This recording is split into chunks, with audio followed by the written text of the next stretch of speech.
కదా బాధితుడు.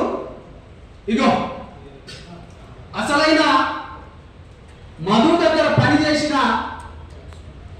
Cashier cum driver cum పనిచేసేటైనే మధు దగ్గర పనిచేసేటైనే రమేష్.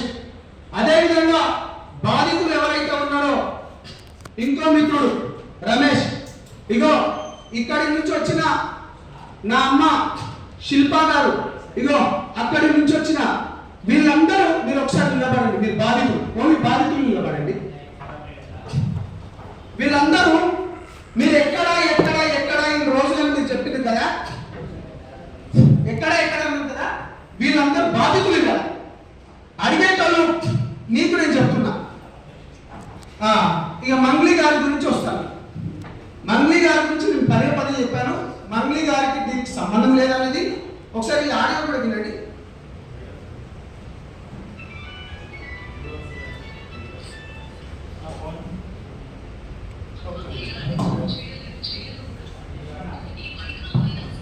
చీటింగ్ కంపెనీకి డబ్బులు వసూలు చేసిన వివాదంలో నాకు ఎలాంటి సంబంధం కూడా లేదు. మధునాయకులు మా కమ్యూనిటీ ప్రోగ్రామ్ లో భాగంగా నన్ను నా తమ్ముడు శివ కలిసిన మాట వాస్తవం.